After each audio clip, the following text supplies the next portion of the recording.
Hello, this is Professor Muskan and welcome to my YouTube channel Ansari Academy.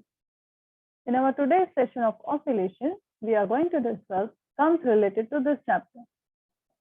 So let's get started. The sum number 20, what it says. Two parallel simple harmonic motions represented by the first parallel simple harmonic motion, that is x1 is equal to 5 sine 4 pi t plus pi by 3 centimeter. And the second displacement by the particle performing simple harmonic motion is 3 sine 4 pi t plus pi by 4 centimeter. They are superposed on a particle. These two SHMs are superposed on a particular particle. Then determine the amplitude and the epoch of the resultant simple harmonic motion. We have to find out the resultant amplitude of these two parallel SHMs and also the epoch or the angle of the resultant simple harmonic motion. So let's get started. So I've also shown over here a log, a picture of log, which will help you while solving the sum. So let's start with our solution. The first one, what it says. Firstly, we should know that there are two parallel SHMs represented. So there are two parallel SHMs as it is given in question. That is two parallel simple harmonic motions. And it is represented by, how it is represented? In the form of x1 equals to 5 sine in bracket 4 pi t plus pi by 3 centimeter. The second displacement is 3 sine 4 pi t plus pi by 4 centimeter. So these are displacements of the two parallel SHMs and they are superposed as it is given in the condition. They are superposed. They are superposed. They are superposed on each other on a particle. Superposed they are on a particle. All right. So what do we have to find? We have to find the amplitude. All right. We have to find out the amplitude and the epoch. So to find, what do we have to find? The amplitude or the resultant amplitude, the amplitude and epoch of resultant SHM, of resultant simple harmonic motion. So what is the resultant amplitude? It is denoted as capital R equal to under root A1 square plus A2 square plus 2A1 A2 cos of phi 1 minus phi 2. All right, this is the formula for the resultant amplitude as we have discussed. So A1 square and A2 square is our amplitude of the two SHMs. So if we consider from the equation A1, if we consider A1 as over here, A1 as phi, this is in the form of A sine omega t plus phi. Okay, this equation is in the form of A sine omega t plus phi as we have discussed. So if we consider or compare A1 equals to phi, I also write over here, this is in the form of x equals to A sine omega t plus phi. It is in this form. Okay. So if we compare this, if we compare A1 as phi, if we compare A1 is equals to phi and A2 is equals to this 3 from the second equation. This A2 is equals to 3. Next, what we have to write? Phi 1 minus phi 2. So what is phi over here? In x1, the phi is pi by 3. That is phi 1, the value for phi 1 is pi by 3 and the value for phi 2 is pi by 4. So phi 1 is pi by 3 minus pi by 4.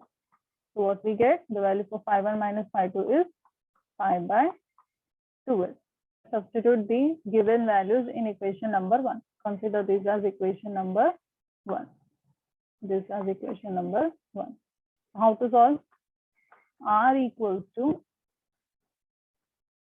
under root a1 square means 5 square, a2 square is 3 square plus 2 into phi into 3 cos of phi 1 minus phi 2, the value for phi 1 minus phi 2 is pi by 2. It is pi by 2. All right. So now let's solve it. So 5 5s are 25 plus 9 plus 5 2s are 10 into 3 is 30 cos pi by 2. This is what we got. We know that 25 plus 9 is 34 plus 30 into. Now how to solve cos pi by 12? Cos pi by 12 can also be solved in one of the forms, like as there are different methods to solve cos pi by 12. Okay, by using trigonometric ratios, trigonometric formulas. There are different methods, but we are using the easiest form. Cos pi by 12 can also be written as, if pi can be considered as 180 divided by 12.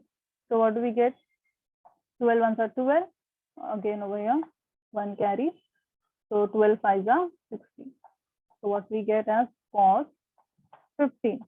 Now we will check what is cos 15 in this law.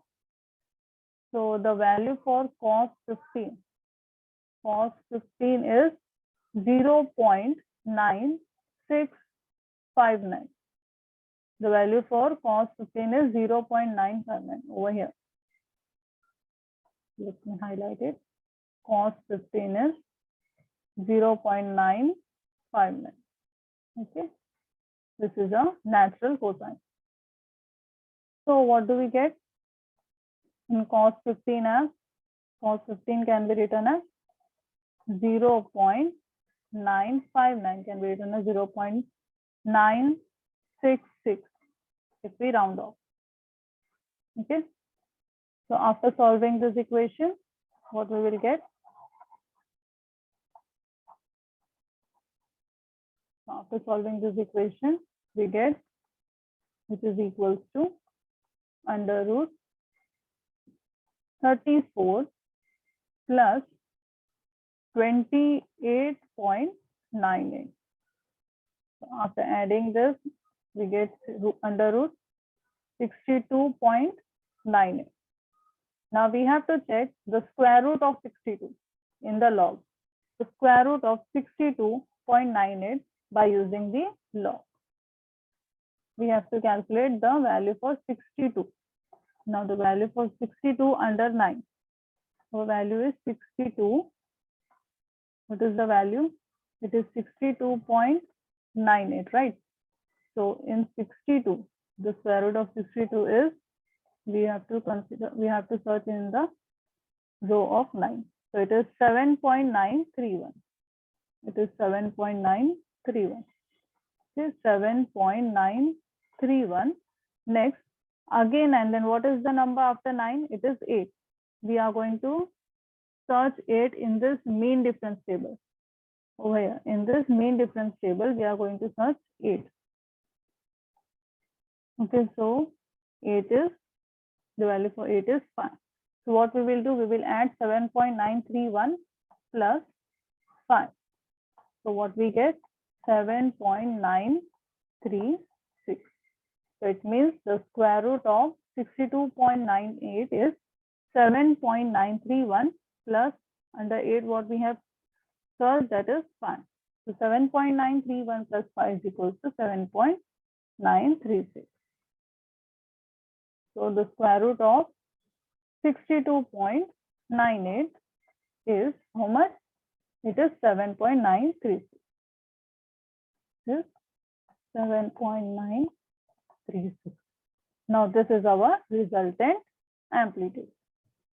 Next, in the question it is given, we have to find out the epoch of the resultant SHM.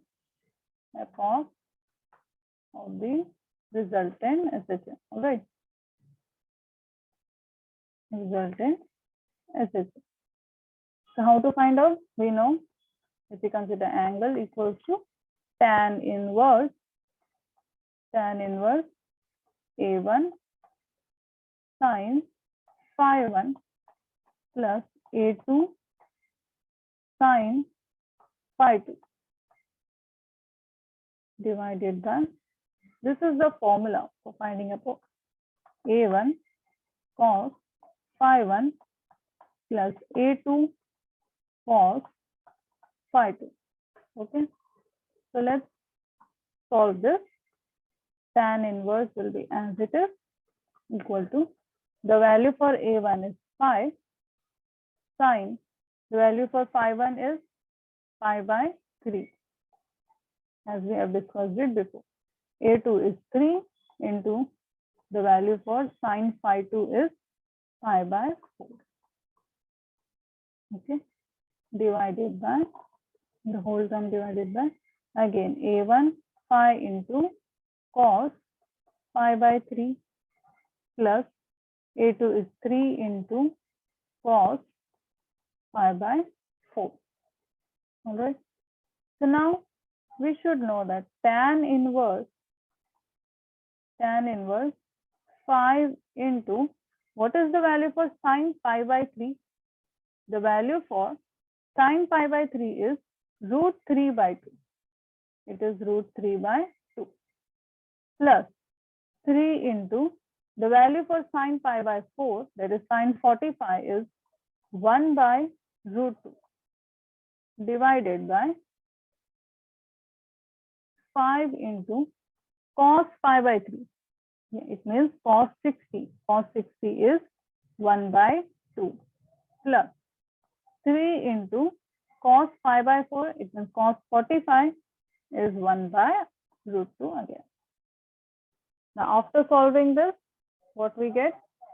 If we cancel this 2 into, as it is in the denominator, which is equals to tan inverse into pi root 3 plus 3 divided by root. There is another step to calculate root 2. So 5 plus 3 divided by root. Now it is 3 divided by root 2. Now to solve this, what we do? 3 root 2 will as it is. Now we will multiply and divide it by root 2. We will multiply and divide by root. We know that the value for root 2 into root 2 is 2. So what we get? 3 root 2 divided by 2. So in place of root 2, in place of 3 root 2, what we will write? Tan inverse. In place of 3 root 2, we will write 5 root 3 plus 3 root 2 in place of 3 root 2, what we have to write? 3 root 2 divided by 2. Bracket close. Upon 5 plus, in place of 3 root 2, we have to, 3 divided by root 2, we have to write 3 root 2 divided by 2 again. Now what we left? What we left with? Again, this 2 and this 2 will get cancelled. The remaining one is tan inverse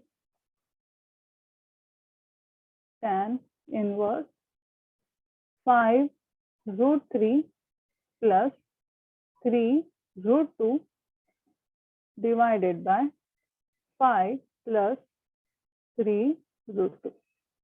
We have to find this root value from our log book. Okay, so tan inverse of 5 into, after finding the square root 3 from the log book, we get square root of 3 is 1.732 plus 3 into square root of 2 is 1.414. That is close, divided by 5 plus 3 into the square root of 2 is 1.414. Okay, so after solving this, we get tan inverse of 8 point something 66 plus, after multiplying we get 4.24 divided by 5 plus again 4.24, and inverse of 12.90 divided by 9.24. So dividing it, after dividing this, we get equal to tan inverse of 12.90 divided by 9.24 is 1.396. 1.396. Now we have to find out this value. This value, that is 1.396 in our logbook. In this, in natural tangents, we have to find the value 1.39. So here it is 54 degree 24 minutes. It is in 54 degree 24 minutes. 1.396. It is in 54 degree 34 minutes. 24 minutes.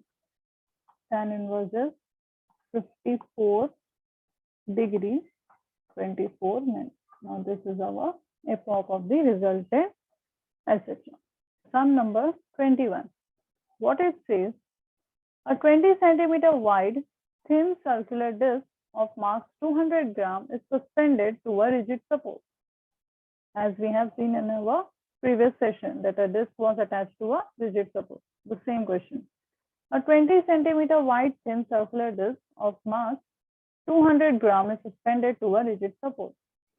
Then, from a thin metallic string, by holding the rim of the disc, the string is twisted through 60 degrees and released. It now performs angular oscillations of period 1 second. Calculate the maximum restoring torque generated in the string under the undamped condition, where the value for pi cube is approximately equal to 31. Now what it says, this is attached to a string from a rigid support. This is the disc. Consider this as a disc. Now this disc is twisted with some torsional effect, making an angle of 60 degree. It is making an angle of 60 degree after twist. After a twist, after giving this a disc, after giving this disc a twist, it is making an angle of 60 degree, and then again it is released. It is performing an oscillation. This disc is performing an oscillation with period of 1 second. Then calculate the maximum restoring torque. At what time it again restores or again comes to its main position, we have to calculate that restoring torque. We know that R is given as 20 centimeter, that is your radius. So it is given as 20 centimeter, which means we have to convert this in meter. So 20 centimeter divided by 2 can be written as 10 centimeter, which is equal to 0.1 meter. Okay, the diameter is 20 and we have to calculate the radius. We will divide this by 2. So mass, what is the mass of the disc? It is 200 gram, which can be written as 0.2 kilogram. Okay. So angle made by the disc is 60 degree, which can be written as pi by 3 radian, and the time period given is 1 second. Also, the value for pi cube is also given is approximately 31. Firstly, we will calculate the moment of inertia of the disc about the rotation axis, which is perpendicular to the center. This axis is perpendicular from the center. So we will calculate the moment of inertia. So we know that inertia is equal to half m r square, which is equal to half into mass is 0.2, whereas the radius is 0.1, the whole square. After solving this, what we get? It is around 10 to the power minus 3 kilogram meter square. All right. Now again, the period is given. We know the formula for time period for torsional oscillation is 2 pi under root 1 upon c, where c is the torsional constant. So c can be written as, the value for c can be written as 4 pi square divided by t square into I, as the square root goes on that side, or we can also consider this as taking or squaring. We can also write this squaring on both sides. Squaring on both sides. By squaring both sides, that is LHS and RHS, we get C is equals to 4 pi square divided by T square into I, that is your moment of inertia. So what will be the magnitude of the maximum restoring force? The magnitude of maximum restoring force can be calculated as torque maximum, and the formula for torque is C theta. C theta. So we know the formula for C, which is 4 pi square into I divided by T square. Okay, and the theta is how much? It is pi by 3. That is 60 degrees, and pi by 3 radian. So after calculating this, 4 by 3 into pi cube, the value for I is how much? The value for I is 10 to the power minus 3 divided by 1 square. Okay, equals to 4 by 3 pi cube, that is 31, into 10 to the power minus 3. Okay, after solving this, what we will get is around 124. 31 into 4 is 124 divided by 3 into 10 to the power minus 3. So dividing it, we get 41.33 into 10 to the power minus 3. So after substituting this 10 to the power minus 3 value, we get 0.04133 Newton meter. So this will be the amount of maximum torque. We have to calculate the maximum restoring torque generated in the string under the undamped oscillation. So the maximum torque will be around 0.04133 Newton meter.